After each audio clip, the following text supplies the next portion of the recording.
මත්ද්‍රව්‍ය ජාලය අඩපණ කිරීම වගේම මත්ද්‍රව්‍ය වලට ඇති ඉල්ලුම අවම කිරීම සඳහා පියවර ගනිමින් ඉන්නවා. ඒ සඳහා දැනුවත් කිරීමේ වැඩසටහන්, ඒ වගේම පුනරුත්ථාපන වැඩසටහන්, ප්‍රතිකාර වැඩසටහන්, අතරමැදි නිවෙස්නවල දින 14ක පුනරුත්ථාපන වැඩසටහන් දැන් සැලසුම් කරලා තියෙනවා. ඒ සඳහා අන්තරායකර ඖෂධ පාලක මණ්ඩලය මේ වෙනකොට ක්‍රියාත්මක වෙමින් තියෙනවා. හැම දිස්ත්‍රික්කයකම පුනරුත්ථාපන මධ්‍යස්ථානයක් සකස් කිරීම සඳහා මුදල් වෙන් වෙලා තියෙනවා. දැනට කුරුණෑගල මඩකලපුව සහ මාතර දිස්ත්‍රික්කවල ඒ මධ්‍යස්ථාන ඉදිකරමින් පවතිනවා. ඊට අමතරව පුනරුත්ථාපනය සඳහා අතරමැදි නිවෙස් කීපයක් ගිය සතියේ ඉඳලා ක්‍රියාත්මක වෙනවා. මීන්තලේ, ඒ වගේම කල්පිටිය, ඒ වගේම අම්පාර.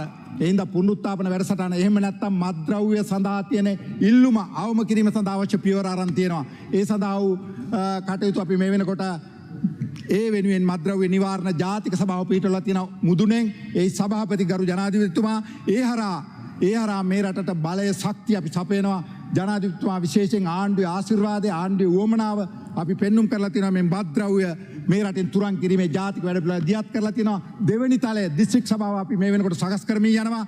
තුන්වෙනි තලය ප්‍රාදේශීය මෙහෙයුම් කමිටුව අපි හදනවා. හතරවෙනි තලය ග්‍රාම නිලධාරි මට්ටමට අපි අරන් ගිහිල්ලා මහජන ආරක්ෂක කමිටු 14000ක් මේ වෙනකොට නිර්මාණය කරලා තියෙනවා. මේ තල හතර ඔස්සේ මුළු රටම ඒකාබද්ධ ජාලයක් කරමින් අපි මත්ද්‍රව්‍ය නිවාරණය වෙනුවෙන් කටයුතු කරනවා. මත්ද්‍රව්‍ය රක්ෂාට එරෙහිව අපි සටන් කරනවා. මේ රටේ අනාගත පරපුර මත්ද්‍රව්‍ය වලින් මුදවා ගැනීමේ කාර්යය අපි කරනවා කියන එක මේ සභාවට මේ වෙලාවේ සාහිතිකයක් දෙනවා.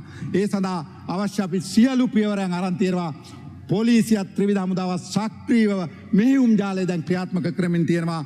මත්ද්‍රව්‍ය ඉල්ලුම අවම කිරීම සඳහා පුනරුත්ථාපන කොමසාරිස් ජනරාල් කාර්යාලයත් අන්තරායකර ඖෂධ පාලක ජාතික මණ්ඩලයත් මේ වෙනකොට අවශ්‍ය ක්‍රියාමාර්ග අර ගනිමින් ඉන්නවා. ඒ හින්දා මේ රටේ සමස්ත ජනයා ඒකාබද්ධ කරගත්තා. විශේෂයෙන් අපේ නායක ස්වාමීන් වහන්සේලා ගරුතර මහා සංඝරත්නය අනිකුත් ආගමික නායක උතුමන්ලා ඒකාබද්ධ කරමින් ආගමික කමිටුවකුත් බහුජන සංවිධාන කමිටුවකුත් මෙහෙයුම් කමිටුවකුත් මාධ්‍ය වේදින් එකතු කරගත්ත මාධ්‍ය මෙහෙයුම් කමිටුවකුත් ඒ වගේම පුනරුත්ථාපනය සඳහා විශේෂඥ වෛද්‍යවරු මේ සියලු ක්ෂේත්‍රයන් එකතු කරගත්ත එම කමිටුවකුත් මේ වෙනකොට ආරම්භ කරලා මේ වෙනුවෙන් කටයුතු කරමින් ඉන්නවා.